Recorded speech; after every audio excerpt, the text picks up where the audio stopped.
Fala galera, eu sou Larissa Rezende, sejam muito bem-vindos ao Dimensão Cultural, o lugar no universo de filmes, séries, livros e games se encontram.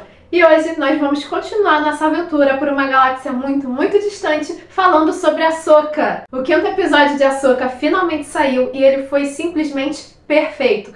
É claro que ele foi um dos mais esperados, levando em consideração como o quarto episódio tinha terminado, e a gente sabe que a série tá mandando muito bem, né? A cada episódio a série tá ficando cada vez melhor, mas não tem discussão, esse quinto episódio foi simplesmente incrível. Ah, teve algum defeito ou outro? Não teve, ele foi perfeito e é isso. Aproveita para já deixar o seu like nesse vídeo, se você ainda não se inscreveu no canal, vai lá, se inscreve e ativa o sininho, pois a sua participação é muito importante nessa dimensão. O episódio começa com Hera, Chopper e Jacen chegando a Citus procurando pelos seus amigos. Diante desse clima de tensão, já que eles não encontram ninguém, numa hora eles vão conseguir encontrar um Huyang muito triste à beira do precipício em que a Ahsoka caiu. Apesar do Huyang não saber que a Ahsoka caiu ali, ele tá segurando o capacete da Sabine, dando a entender que de fato aconteceu algo muito sério com essas duas personagens. E é uma cena de apertar o coração, porque ele relembra, né, a sua fala do episódio anterior, na qual ele pediu para as duas permanecerem juntas. E aí ele fala que elas não ficaram juntas, apesar do aviso dele, e que elas não aprendem a lição. E ele tá muito tristinho. O Huyang é um droide extremamente expressivo, né? Até por conta do seu rosto, o seu olhar muda. Os olhos na qual ele foi construído mudam conforme ele vai expressar as suas emoções, então ele acaba se tornando um droide muito expressivo.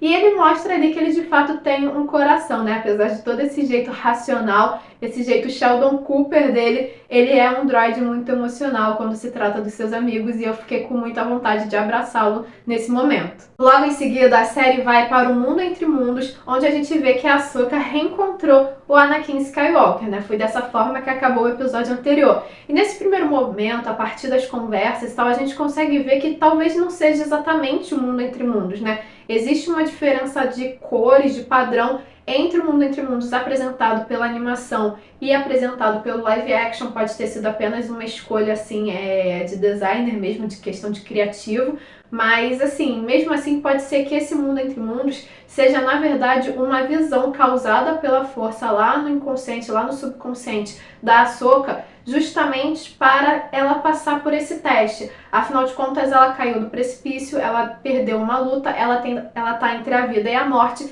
e agora ela precisa decidir se vai continuar lutando ou se vai desistir. E é justamente isso que o Anakin chega para fazer, para terminar o treinamento da sua Padawan, e é um momento maravilhoso a começar, porque a gente tem o Hayden Christensen de volta na série, e ele tá perfeito, né? Ele tá impecável como o Anakin Skywalker que os fãs conheceram nas Guerras Clônicas, lá na série de animação Clone Wars. Então é um momento sensacional, porque a gente vai ter meio que um Clone Wars em live action, e foi feito, né, foi representado em live action de uma forma muito perfeita. O Hayden Christensen chegou de uma forma incrível, levando em consideração que a sua caracterização de rejuvenescimento tá perfeita, o seu figurino tá igual ao da série Clone Wars. Ele chega para retomar a ideia do Anakin, mas mais do que isso, ele vem como um Anakin após o episódio 6, aquele Anakin que caiu para o lado negro, mas conseguiu se redimir. Por conta disso, ele acaba sendo um Jedi que oscila entre a luz e as sombras,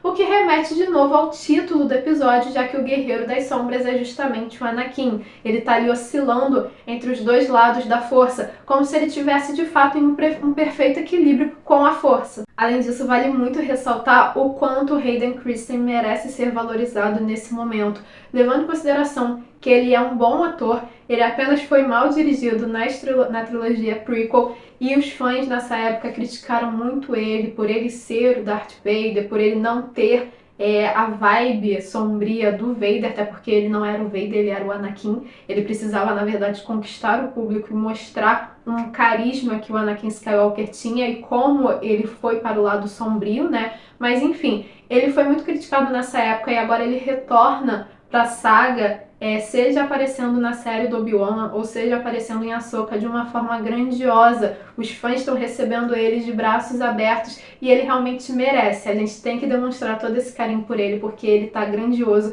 e ele demonstra nessa série o quanto ele é apaixonado por esse trabalho, Então isso só faz com que ele mereça ainda mais toda essa devoção, esse carinho dos fãs. Então nesse momento o Anakin chega para lutar com a Ahsoka para continuar, para terminar o seu treinamento. Ou seja, ele chega para ela e fala: ou você luta ou você morre. Simples assim. No momento em que a Ahsoka fala que não vai lutar com ele, e o Anakin responde que já ouviu essa fala em outro lugar. Então pode fazer referência à luta do Obi-Wan, do Anakin com o Obi-Wan e Mustafar no episódio 3, mas principalmente a luta do Vader com o Luke no episódio 6, na qual o Luke também se recusa a lutar com o próprio pai. Então foi um episódio cheio de referências, e essas referências elas podem fazer parte tanto de produções mais novas quanto das produções originais. Mas de qualquer forma, o Anakin chega lutando com a Ahsoka e assim a leva para umas lembranças em relação a eles dois. A primeira lembrança é justamente uma das primeiras batalhas que eles fizeram juntos lá nas Guerras Clônicas, lá no planeta Ryloth, que é o planeta dos Twi'leks. Então é muito legal esse momento, porque a gente vai ver também uma Ahsoka adolescente que foi caracterizada de uma forma perfeita também, e vai ver toda essa resistência da Ahsoka em relação ao Anakin. Enquanto isso, a Aerys está em Seattle tentando encontrar os seus amigos com um sensor de localização muito semelhante ao que o Han Solo usa no episódio 5. Então nós temos aí mais uma referência à trilogia clássica. E aí o Capitão Tiva chega para ela e fala que eles precisam voltar, já que eles foram até Seattle desobedecendo a Nova República. Então eles precisam voltar rapidamente, porque a senadora Organa não vai conseguir segurar a onda deles por muito tempo. E foi nesse momento que eu caí para trás, porque sim, a Leia está envolvida com isso, até porque é completamente compreensível, né? A Leia conhece esses personagens, lutou com eles lá no início da rebelião, e é óbvio que ela vai defender essa ideia de tentar evitar qualquer possível ameaça à Nova República. E se isso quiser dizer que ela precisa desobedecer o Senado, os parlamentares, que seja, ela vai desobedecer, então isso é maravilhoso. Até porque a Hera vai de fato precisar de alguém para ajudá-la quando ela voltar, porque ela vai estar muito encrencada lá com a Nova República. Mas aí o Jacen chega para ela e pede para ela escutar, ficar no lado dele e escutar, porque ele tá escutando alguma coisa, um som vindo da água, e ela pede, né? E ele pede para que a mãe tenha atenção, e é muito fofinho, porque a Hera vai dar toda a atenção pro filho, e aí os dois vão fechar os olhos, e ela vai questionar o que ela tinha que escutar, e o Jacen fala para escutar a luta, e é nesse momento que a gente vai ter uma trilha sonora na qual, além disso, a gente tem o barulho das ondas da água se sobrepondo, alternando com o barulho dos sabres de luz batendo. Então, assim, é um momento extremamente caótico e sensível. Acaba sendo muito poético, muito profundo, muito bonito, na qual a gente dá a entender que a Hera tá escutando, né? Talvez ela não esteja escutando tão claramente porque ela não tem essa sensibilidade à força, mas ela tá conseguindo perceber que tem algo ali, né? Ela consegue perceber que tem algo na água, e ela consegue perceber a seriedade do Jacen, então ela sabe que o filho tá falando sério, que ele tem noção que a situação é muito grave, então ele não estaria pedindo a atenção dela por nenhuma bobeira, e é nesse momento que ela vai pedir para o Capitão Tiva voar com os X-Wings de novo sobre as águas para tentar localizar alguma coisa. E aí vai ser nesse momento que o Capitão Tiva não vai entender muito o porquê dessa seriedade, dessa urgência em procurar sobre as águas, sendo que eles já fizeram isso, e vai ser nesse momento que o Huyang vai respondê-lo, né? Vai dizer que o Jacen possui habilidades, que aparentemente ele identificou alguma coisa,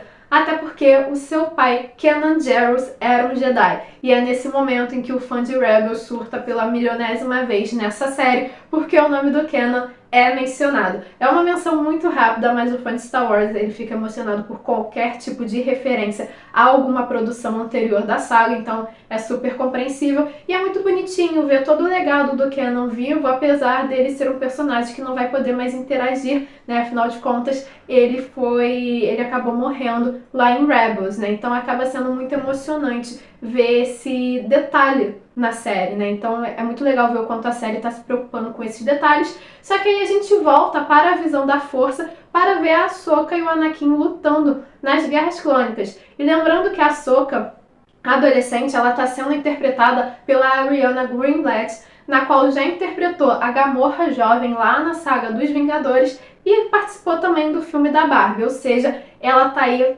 com um currículo extremamente nerd e extremamente super desenvolvido, já que ela tá mostrando um talento muito legal nessas obras, né? E aqui em Ahsoka não foi diferente, ela representou uma Ahsoka adolescente muito legal, ela se preocupou com todos os detalhes, né? A gente vê toda a atitude da Ahsoka, como ela era lá em Clone Wars na animação, até os trejeitos, a movimentação do corpo, ela cruzando os braços, olhando para o Anakin, é tudo com muita perfeição, com muito cuidado, principalmente as contas de Silka que ficam na sua cabeça, demonstrando que ela é uma Padawan. Tudo isso foi feito com muito cuidado, são esses detalhes que encantam os fãs. Só que em meio a essa visão das guerras clônicas, nós temos um momento extremamente emocionante, que é quando o Anakin começa a se afastar da Ahsoka para continuar a lutar nessa batalha, e aí a sua silhueta vai oscilando entre Anakin e Darth Vader. E isso é simplesmente lindo e simplesmente poético, ao mesmo tempo que vai demonstrar todo esse medo, todo esse rancor da Ahsoka. Afinal de contas, ela tá ali justamente para tentar deixar o seu passado para trás e seguir em frente. A grande questão é que ela está presa aos acontecimentos do passado justamente porque ela não consegue aceitar que o seu mestre se tornou um dos maiores vilões da galáxia. Então esse momento é extremamente profundo. E aí a gente vai alternar de novo, a gente volta para Citos, com a Hera preocupada, procurando desesperadamente por elas duas, né, pela Sabine e pela Ahsoka, e ela começa a questionar, falando que as pessoas não desaparecem assim do ar no nada, na qual o Huyang vai dizer que geralmente não, mas se tratando da lei Zitano, tudo é possível, né? Até porque a gente sabe que a Ahsoka possui a essência vital lá da filha, lá de um episódio de Clone Wars. Então ela tem um poder, uma sensibilidade muito maior do que muitas outras pessoas. E sim, ela pode ter sido chamada de fato para uma visão da força, como foi o caso. Mas de volta para as guerras clônicas, agora nós temos uma mudança de cenário. Já que a primeira visão foi uma das primeiras batalhas do Anakin e da Ahsoka juntos na guerra, a segunda visão vai ser justamente o cerco de Mandalore, o momento em que eles já estavam separados, um momento em que, assim, momentos antes do cerco foi a última vez que eles se viram, né? Então acaba sendo muito profundo também o porquê dessa batalha ter sido escolhida, e foi simplesmente perfeito. A gente vê o Capitão Rex, que infelizmente a gente não vê sem o capacete, né? Mas ele tá perfeito, assim, a armadura dele em live action. A gente vê a Legião 501 com o capacete pintado, com as cores do rosto da Ahsoka, né, como uma homenagem a ela, como foi feito no cerco de Mandalore. E a gente vai ter finalmente uma conversa aberta entre a Ahsoka e o Anakin, enquanto o Anakin vai dizer, ele vai ter uma fala muito bonita, na verdade, que o legado da Ahsoka na verdade, tudo que ela aprendeu com seu mestre, da mesma forma que o legado do Anakin é tudo que ele aprendeu com o mestre dele, e assim por diante, né? Na qual a Ahsoka vai discordar, né? Ela vai ficar muito presa ao fato de que o legado dela é de morte e destruição, porque ela foi uma Jedi moldada em meio a uma guerra. Ela não aprendeu exatamente a ser uma Jedi, ela aprendeu a ser um general, e isso vai se intensificar quando ela diz que o seu legado vai ser de morte e destruição, porque o legado do Anakin é de morte e destruição porque ele se tornou Vader. Quando ele percebe que é disso que se trata, né, dessa queda dele para o lado sombrio, ele ataca a Ahsoka novamente, e vai ser nesse momento em que ele vai oscilar de fato entre o Anakin e o Darth Vader.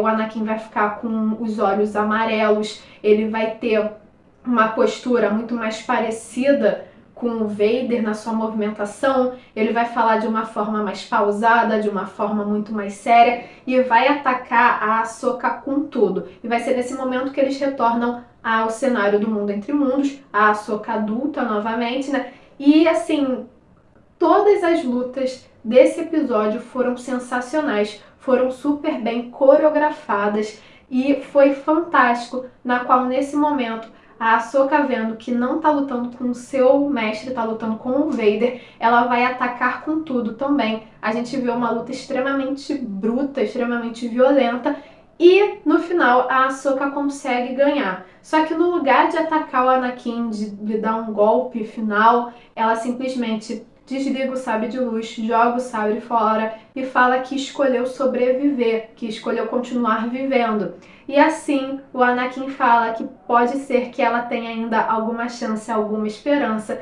E é nesse momento que o seu treinamento termina, sobe uma água no mundo entre mundos e na verdade ela volta ao mar de Sithos, onde ela caiu, e vai ser resgatada por 2 pilotos aí da Nova República. Então acaba sendo um momento extremamente fantástico e profundo. E foi basicamente essa lição que a Ahsoka precisava aprender, a não ficar presa no seu passado, a levar em consideração que você vai ser muito mais do que os pontos negativos que aconteceram na sua vida e que independente das tragédias você precisa seguir adiante. Afinal de contas, se você permanecer presa nas lembranças negativas, você não vai conseguir construir um mundo melhor. Então era justamente isso que ela precisava, fazer as pazes com o seu passado, aceitar as suas atitudes, aceitar a atitude do seu mestre, entender que ninguém é completamente ruim ou bom, para ela ser uma pessoa melhor e para ela ser uma mestre melhor. Até porque ela não estava conseguindo ser uma boa mestre para Sabine, justamente porque ela estava presa a todas essas coisas negativas que tinham acontecido. Então ela retorna muito mais serena e muito mais poderosa, pronta para uma nova etapa da vida, pronta para uma nova luta, pronta para olhar para esse futuro, para essa república recém-construída com muito mais esperança. E volta, consequentemente, bem mais humorada, bem humorada do que ela estava no início da série. E assim, depois de uma rotação desmaiada, a Ahsoka acorda na sua nave e agora vestindo branco, né? Antes ela estava como cinza, agora ela ressurge como Ahsoka a branca, o que demonstra que existiu aí uma diferença. A Ahsoka conseguiu aprender uma lição nessa visão, né? E aí ela vai falar com a Hera e ela precisa saber o que aconteceu com a Sabine. E é nesse momento que eles precisam distrair o Jacen. E é muito legal porque o Huyang vai apresentar o Jacen à T6, que é a nave Jedi da Ahsoka. E aí o Jacen fica completamente feliz, tipo, caramba, tem uma sala Jedi lá dentro de treinamento. Aí o Huyang, sim. Você vai me treinar? Não. Você sabe construir um sabre de luz? Sim. Você vai me ensinar? Não.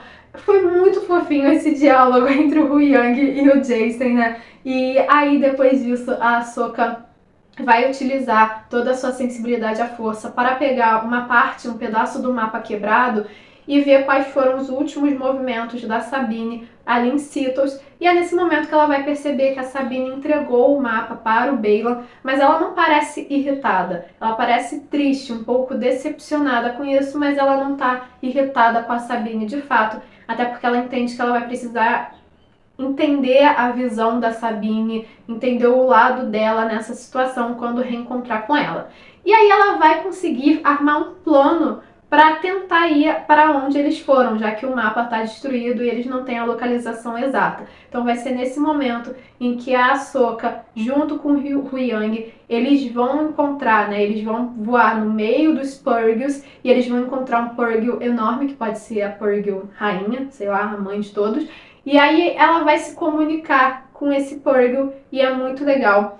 Primeiro porque assim, eu achei que eles iam fazer algo completamente diferente do que eles fizeram. Eu achei que eles iriam usar o Purgil de fato para viajar pelo hiperespaço, mas eles fariam da mesma forma que aconteceu com Ezra no final de Rebels, que eles iam se embolar ali nos tentáculos dos Purgils, enfim. Mas não, na verdade a Ahsoka se comunica com esse Purgil e aí no final o Purgil abre a boca convidando a Ahsoka para entrar com a sua nave ali, ou seja, eles vão viajar dentro dos Purgils, né? Foi algo muito mais ao estilo Pinóquio, não sei. Enfim, até que uma nave da República chega justamente para buscar a Hera e os pilotos, e aí o Capitão Tiva, ele vai conversar com a comandante do Cruzador da República de uma forma super bem-humorada, né? Na verdade vai tentar jogar a conversa fora para ganhar tempo para Hera e para Ahsoka, mas vai ficar algo muito óbvio de que ele tá enrolando descaradamente até o momento em que a comandante fala que vai acionar o raio trator se ele não falar a verdade.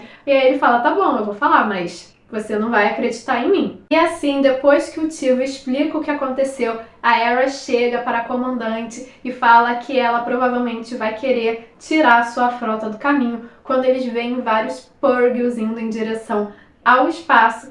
e assim se armando, se preparando para entrar no hiperespaço, que foi uma cena completamente bonita, tá? Levando em consideração, a gente precisa lembrar sempre disso, que os efeitos especiais dos Purgils estão sensacionais, e assim o episódio termina com a Ahsoka rumo a uma galáxia desconhecida dentro dos Purgils. Então foi um episódio sensacional. Na verdade, nesse momento a gente já tem uma Ahsoka muito mais leve, né? Quando o Huyang fala, você tem certeza que eles vão até onde o Tron está? E aí a Ahsoka fala, não, eu não tenho a menor ideia, mas é muito melhor viajar para o desconhecido do que ficar no lugar esperando algo acontecer, né? Então a gente já consegue ver toda uma mudança de humor em relação ao que ela era antes. A gente consegue ver que ela conseguiu aprender a sua lição, que ela entendeu o recado da visão que ela teve. E lembrando que esse episódio foi escrito e dirigido pelo Dave Filoni, na qual o Filoni ele sempre coloca referências de produções anteriores de Star Wars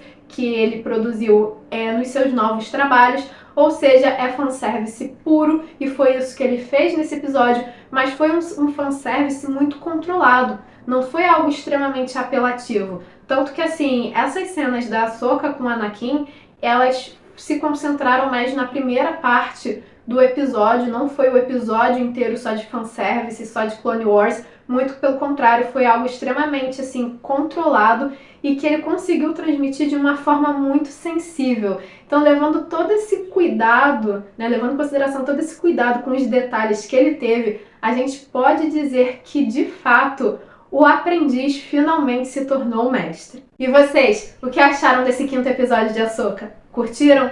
Qual foi o melhor momento desse episódio para vocês? Deixe a opinião de vocês aqui nos comentários e não se esqueça de curtir esse vídeo e de se inscrever no canal para continuar acompanhando as nossas aventuras. Nos vemos na próxima!